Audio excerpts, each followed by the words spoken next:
Hello students, आप सबका बहुत बहुत स्वागत है मेरे यूट्यूब चैनल मतलब बायोलॉजी में। देखिए, आज के वीडियो में मैं आपको बहुत इंपॉर्टेंट चीज़ बताने वाला हूँ और ये बहुत सारे स्टूडेंट्स का ये क्वेश्चंस भी होता है। और हाल फिलहाल ये क्वेश्चन बहुत ज़्यादा ट्रेंड कर रहा है और क्वेश्चन इसलिए ट्रेंड कर रहा है क्योंकि अभी कुछ दिनों बाद आचार संहिता लगने वाली है। आज की डेट में आपको बता दूँ तो आज की डेट है 13 मार्च 2024। ठीक है, कुछ दिनों के अंदर ही आचार संहिता लग जाएगी क्योंकि ऐसी सूचना थी कि 15-16 से मार्च से पहले पहले आचार संहिता लग जाएगी। और आचार संहिता एक बार लग गई तो आपकी जो विज्ञप्ति है वो अटक सकती है, विज्ञप्ति नहीं आएगी। ठीक है, तो आज की डेट में यदि हम बात करें तो ये क्वेश्चन निकल के आ रहे हैं, विज्ञप्ति आखिर कब तक आएगी और परीक्षा इसकी कब तक हो जाएगी, और जब तक विज्ञप्ति नहीं आती है क्या हम पढ़ाई छोड़ सकते हैं क्या। तो इन क्वेश्चन के जवाब मैं आपको देने वाला हूँ। देखिए, पहला क्वेश्चन है हमारे सामने कि विज्ञप्ति कब तक आएगी। तो इसका जवाब आपको कोई भी नहीं दे सकता कि विज्ञप्ति कब तक आएगी, क्योंकि विज्ञप्ति आएगी नहीं आएगी ये हमारे हाथ में बिल्कुल नहीं है। ये किसके हाथ में है? ये गवर्नमेंट के हाथ में है, या फिर हम बात करें किसके हाथ में है? आरपीएससी के हाथ में है। अच्छा, तो फिर हमारे हाथ में है क्या? हमारे हाथ में है हमारी पढ़ाई जो हमें करनी है। ठीक है, ये फिक्स है कि आरपीएससी सेकंड ग्रेड की विज्ञप्ति यानी कि जगह है, वैकेंसीज हैं, वो जरूर आएंगी, 100% आएंगी। तो विज्ञप्ति कब तक आएगी ये सारी चीज़ें आप छोड़ दीजिए। अगर आचार संहिता से पहले विज्ञप्ति आ जाती है तो 1-2 दिन बचे हैं अभी हमारे पास, उससे पहले विज्ञप्ति आ जाएगी तो आ सकती है, जिसके चांस बहुत ज़्यादा नगण्य लग रहे हैं, यानी कि ना के बराबर हैं। छोटी मोटी जो वैकेंसीज हैं उनकी विज्ञप्ति जैसे कर्मचारी चयन बोर्ड है या फिर आरपीएससी है वो निकाले जा रही है, लेकिन जो शिक्षा विभाग में जो बड़ी भर्तियां होती हैं जैसे सेकंड ग्रेड होता है, फर्स्ट ग्रेड होता है, इनकी विज्ञप्ति अभी तक जारी नहीं की गई है। सेकंड ग्रेड की विज्ञप्ति संस्कृत डिपार्टमेंट की यानी संस्कृत एजुकेशन की सेकंड ग्रेड की विज्ञप्ति जारी कर दी गई है, और आपने उसको फॉर्म वगैरह भी भर दिया होगा तो आपको पता चल गया कि उसकी विज्ञप्ति आ चुकी है। तो जब संस्कृत एजुकेशन की विज्ञप्ति आ गई है तो जनरल एजुकेशन की विज्ञप्ति भी आ जानी चाहिए थी, लेकिन कुछ रीजंस ऐसे हो सकते हैं जिनका बारे में हमें नहीं पता, आरपीएससी उस पर काम कर रही होगी तो वो विज्ञप्ति भी आ जाएगी। तो आज की डेट में यदि हम बात करें तो चांस बहुत कम लग रहे हैं कि आचार संहिता से पहले इसकी विज्ञप्ति आ सकती है। ठीक है, तो फिर विज्ञप्ति कब आएगी? यदि आचार संहिता से पहले विज्ञप्ति नहीं आती है, मान के चलिए आचार संहिता 1-2 दिन में लग जाती है, तो फिर इस विज्ञप्ति की हम बात करें तो जून जुलाई के अंदर जैसे ही चुनाव खत्म हो जाएंगे, जैसे ही चुनाव खत्म हो जाएंगे उसके तुरंत बाद विज्ञप्ति क्या होगी? जारी कर दी जाएगी। क्योंकि ज़्यादातर जो विज्ञप्तियाँ हैं, ज़्यादातर जो ऐसे काम हैं वो रोक के रखे जाते हैं, होल्ड पे रखे जाते हैं, और जैसे ही चुनाव वगैरह जो बड़े काम होते हैं उनको कंप्लीट होने के तुरंत बाद ये सारे काम कर दिए जाते हैं, यानी विज्ञप्ति आपकी जून जुलाई के अंदर जारी कर दी जाएगी। अब मान के चलिए यदि जून जुलाई के अंदर विज्ञप्ति जारी हो जाती है तो दूसरा सवाल हमारे सामने आता है कि आखिर इसकी परीक्षा कब तक होगी।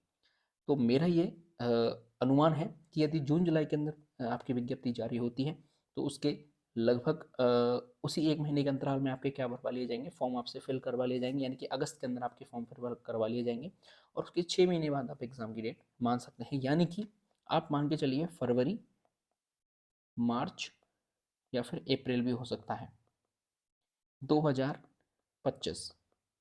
ये मेरे हिसाब से एग्ज़ाम की डेट होनी चाहिए। इस डेट के अंदर आपको एग्ज़ाम देखने को मिल सकता है। मैं ऐसा अनुमान आपको क्यों बता रहा हूँ? देखिए, जब 2024 के अंदर, यानी कि सॉरी 2022 के अंदर जब विज्ञप्ति आई थी तो मुझे अच्छे से ध्यान है उसके फॉर्म जो भरवाए गए थे वो मई के अंदर फॉर्म उसके भरवा लिए गए थे, और उसका सिलेबस भी साथ के साथ क्या कर दिया था? जारी कर दिया था। अप्रैल मई के अंदर हमसे फॉर्म भरवा लिए थे और दिसंबर के अंदर क्या कर दी थी? एग्जाम डेट की घोषणा कर दी थी। संस्कृत एजुकेशन में भी आप देखिए, मार्च के अंदर आपसे फॉर्म भरवा लिए जा रहे हैं और दिसंबर के अंदर आपसे क्या लिया जा रहा है? एग्जाम लिया जा रहा है। तो आप एक चीज़ देखिए कि आरपीएससी या फिर कोई भी एग्जाम कंडक्ट कराने वाली एजेंसी है वो हमेशा 6 से 8 महीने का टाइम आपके लिए देती है फॉर्म भरने के बाद से। ठीक है, तो ये आप ध्यान में रखिएगा, 6 से 8 महीने आपको मिनिमम मिलने वाले हैं जिस दिन से आपके फॉर्म भर जाएंगे।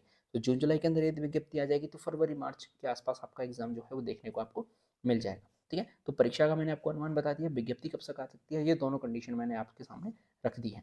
अब तीसरा क्वेश्चन हमारे सामने आता है कि सर जब तक विज्ञप्ति नहीं आ रही है क्या हम अपनी पढ़ाई छोड़ दें क्या?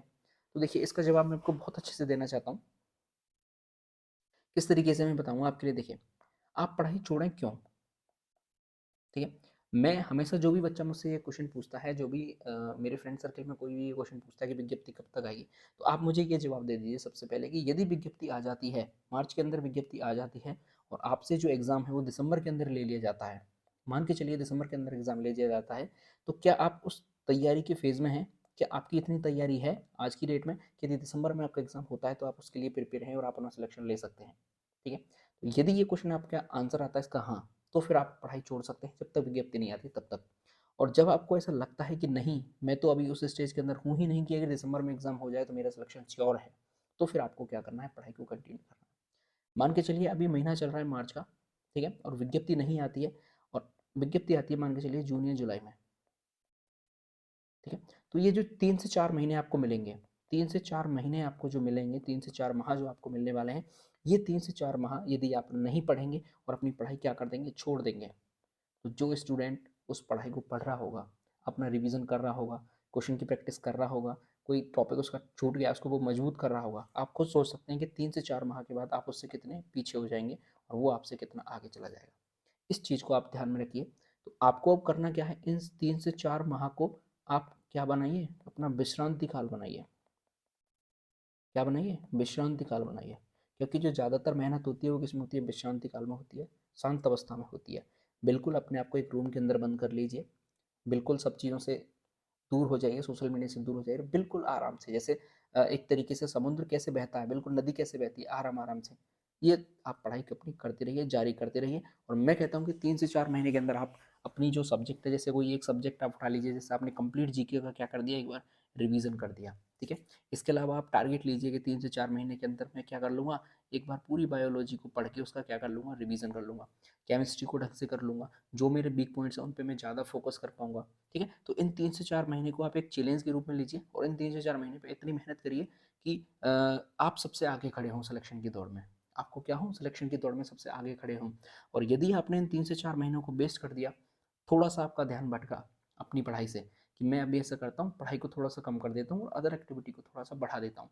मैं कोई रेस्ट कर लेता हूँ या कोई अदर एक्टिविटी में मैं अपना इन्वॉल्व हो जाता हूँ। अभी क्या है, विज्ञप्ति तो आई नहीं है, जब विज्ञप्ति आएगी उसके बाद दोबारा से मैं अपनी रूटीन बना लूँगा। तो आप एक चीज़ ध्यान रखिएगा, जब आपके 3 से 4 महीने के अंदर जो रूटीन बिगड़ेगा ना, उसको सुधारने के लिए फिर से आपको 3 से 4 महीने क्या करेंगे, देने पड़ेंगे और वो जो 3 से 4 महीने का टाइम है वो वापस लौट के नहीं आने वाला है।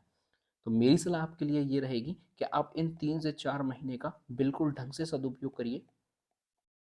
क्या करिए, बिल्कुल ढंग से सदुपयोग करिए, इनको एक चैलेंज के रूप में लीजिए और ढंग से अपनी पढ़ाई करिए। पढ़ाई छोड़ने का तो ऑप्शन आपके पास होना ही नहीं चाहिए, ठीक है। इनको आराम से आप पढ़ाई करिए। दूसरी चीज़ मैं आपको बता रहा हूँ कि अपन सेकंड ग्रेड के लिए बायोलॉजी के बैच बहुत जल्दी स्टार्ट करने वाले हैं दोबारा से। क्या करेंगे, बायोलॉजी के बैच दोबारा से अपन स्टार्ट करने वाले हैं। वीडियो को आप लाइक जरूर कर दें, चैनल को आप सब्सक्राइब जरूर कर लें, जिससे कि आपको जब भी वीडियो अपलोड होगी तो उसका नोटिफिकेशन आपको तुरंत से मिल जाएगा।